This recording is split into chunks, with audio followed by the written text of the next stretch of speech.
बांकीपुर विधानसभा seat पर चुनावी मुकाबला बेहद दिलचस्प है, लेकिन इस बीच बिहार में बीजेपी के अंदर ऑल इज वेल नहीं चल रहा है।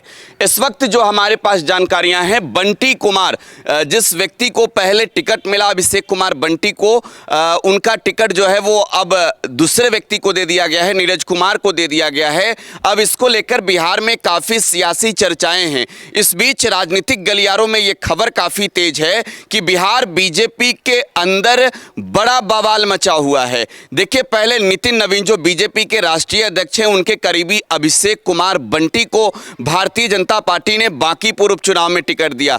नितिन नवीन की ये सीट खाली हुई थी, नितिन नवीन राज्यसभा गए थे, जिसके बाद बांकीपुर सीट पर जो है वो उपचुनाव हो रहा है। और वहां जब नितिन नवीन के जगह पर अभिषेक कुमार बंटी, जो उनके करीबी चुनाव लड़ रहे थे, पूरी तरीके से वो चुनावी मैदान में उतर चुके थे। और बीजेपी ने जब इस बात की घोषणा की कि वो प्रत्याशी बनाए गए हैं अभिषेक कुमार बंटी, तो परिवार में जो है काफ़ी जश्न और खुशी का माहौल था। उस वक्त की वो तस्वीरें याद कीजिए जब अभिषेक कुमार बंटी की मां भावुक थी अपने बेटे को टिकट मिलने के बाद और आशीर्वाद दे रही थी। लेकिन उसने नामांकन किया अभिषेक कुमार बंटी ने 9 तारीख को, और 9 जुलाई को नामांकन किया। इसके बाद अगले दिन ही जो है वो अभिषेक कुमार बंटी को इस बात के लिए कहा गया कि वो अपना नामांकन जो है वो वापस कर दें। तो अभिषेक कुमार बंटी ने बाकायदा प्रेस कॉन्फ्रेंस की, इस बात की जानकारी दी कि वो चुनाव नहीं लड़ रहे हैं। इसके बदले बीजेपी ने जो है वो टिकट बदला, नीरज कुमार को टिकट दिया। लेकिन बड़ा सवाल ये भी है कि आखिरकार इस पूरे मामले के पीछे की साजिश क्या है?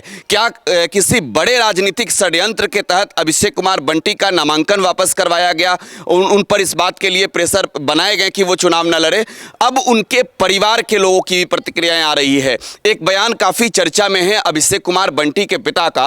वो इस बात की जानकारी दे रहे हैं कि उनके बेटे को चुनाव लड़ने के लिए भेजा गया और एक बड़ी साजिश की गई, और साजिश का इशारा सीधे तौर पर बिहार के मुख्यमंत्री और बिहार में बीजेपी के बड़े नेताओं पर है। हालांकि नाम नहीं लिया है अभिषेक कुमार बंटी के पिता ने, लेकिन स्पष्ट तो ये जरूर बता दिया है कि एक बड़ी राजनीतिक साजिश है। अब ऐसे में एक बड़ा सवाल ये है कि अब बीजेपी 2 गुटों में बढ़ चुका है। बांकीपुर का ये चुनावी दंगल है, ये उपचुनाव बीजेपी के लिए जीतना जरूरी है। लेकिन जिस तरीके से नितिन नवीन के द्वारा तय किए गए कैंडिडेट को लेकर बिहार में बीजेपी के नेता जो हैं वो संतुष्ट नहीं थे, और इसका असर ये हुआ कि नितिन नवीन के चहेते प्रत्याशी अभिषेक कुमार बंटी का नामांकन होने के बाद ये प्रेस कॉन्फ्रेंस करके कहना कि वो चुनाव नहीं लड़ना चाहते हैं, वो अपना नामांकन वापस लेंगे, और बीजेपी जो नई कैंडिडेट का नाम जारी करती है। ये स्पष्ट है कि बिहार चुनाव में बीजेपी 2 गुटों में बटी हुई है। भाजपा के खेमे में बड़ा सियासी भूचाल नजर आ रहा है बांकीपुर के उपचुनाव को लेकर। फिलहाल आप टुडे बिहार न्यूज के साथ बने रहें। धन्यवाद।